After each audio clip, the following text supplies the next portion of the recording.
बिल्कुल, देखिए मोदी जी की जो कुंडली है वृश्चिक लग्न की है, चंद्र मंगल लग्न में बने हुए हैं, नीच का चंद्रमा है लेकिन नीच भंग राजयोग भी है और अभी मोदी जी की मंगल की महादशा चल रही है।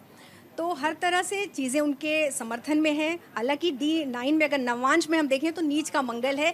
इसी वजह से इस बार जो चुनाव हो रहा है वो कांटे की टक्कर का हो रहा है। जो उनको सफलता मिली 2014 और 2019 में जिस तरह से बीजेपी का ग्राफ बहुत बढ़ा, वो चीज़ इस बार नज़र नहीं आ रही है। इस बार कांटे की, सच में कांटे की टक्कर है।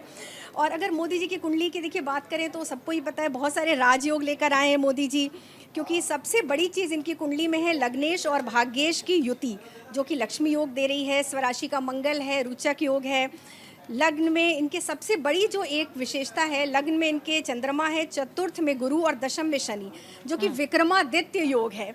विक्रमादित्य, राजा विक्रमादित्य की कुंडली में भी यही योग था, तो इसलिए बहुत मजबूत हो जाती है इनकी कुंडली। नीच भंग राजयोग है, गज केसरी है, शंख योग है। लेकिन ऋतु जी, अगर मैं गलत नहीं हूँ तो नीच भंग राजयोग जो होता है, हाँ, वो जो है वो व्यक्ति को समानांतर यानी कि पैरेलल सत्ता की तरफ कहीं ना कहीं आकर्षित करता है, एक तरीके की डिक्टेटरशिप के लिए की तरफ आकर्षित करता है। अगर मैं गलत नहीं हूँ तो नहीं, बिल्कुल सही हो पूजा, क्योंकि ये बात इनकी कुंडली में और भी चीज़ें हैं जिससे ये चीज़ें डिसाइड होती हैं कि अगर आप देखेंगे कि अभी अंतर्दशानाथ शनि लग्नेश और मंगल के शत्रु होकर दशम भाव में बैठे हैं, तो ये भी थोड़ा डिक्टेटरशिप की तरफ इशारा कर रहा है। तो कुछ बाधा भी उत्पन्न हो रही है लेकिन इनके शासन सत्ता में।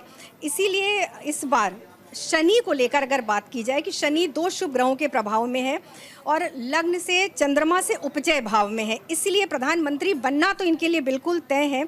और देखिए जनता के सपोर्ट के लिए हम चौथा घर देखते हैं, तो चौथा घर इनका बहुत अच्छा है, क्योंकि अभी भी अगर प्रेजेंट सिचुएशन देखें तो कुंभ राशि में शनि का गोचर है, गुरु वहाँ विराजमान है, तो जनता का समर्थन इनको प्रबल हमेशा मिलेगा।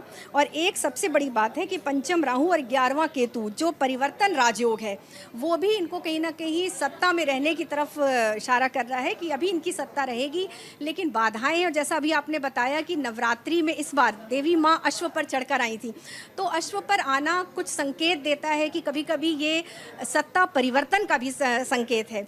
तो मुझे लगता है कि अभी हमारे प्रधानमंत्री जी, माननीय प्रधानमंत्री जी जो साधना कर रहे हैं वो कहीं ना कहीं बहुत विद्वान है, अत्यंत विद्वान है हमारे प्रधानमंत्री। ये हमारे देश का सौभाग्य है कि उनको ज्योतिष का भी ज्ञान है, तो वो अपना उपाय जो कि उनके परामर्श में ज़रूर ऐसे बड़े ज्योतिषी होंगे जिनका वो परामर्श लेते होंगे।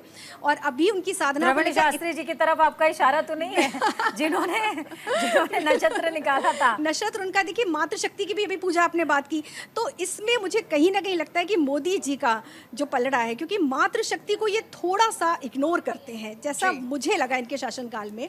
मातृशक्ति को लेकर अगर ये चले, उस पर पूरा ध्यान दें। और यहाँ भी देखिए नीच का चंद्रमा है और शायद यही वजह है कि अम्मम भगवती के दर्शन के लिए वो पहुंचे हुए हैं। हाँ, और उसी स्थान का चयन उन्होंने किया है। हाँ, क्योंकि अपने शासन काल में भी इन्होंने मातृशक्ति पर उतना, मुझे लगता है, जैसा ही मेरा अपना स्वयं का आकलन है इनकी, अगर हम इनकी सरकार की, इनकी जो बात करें, इनकी मंत्रिमंडल की भी बात करें, तो मातृशक्ति को इनको थोड़ा सा और लेना चाहिए, बिल्कुल अपलिफ्ट करना चाहिए। मधुसूदन जी भी हमारे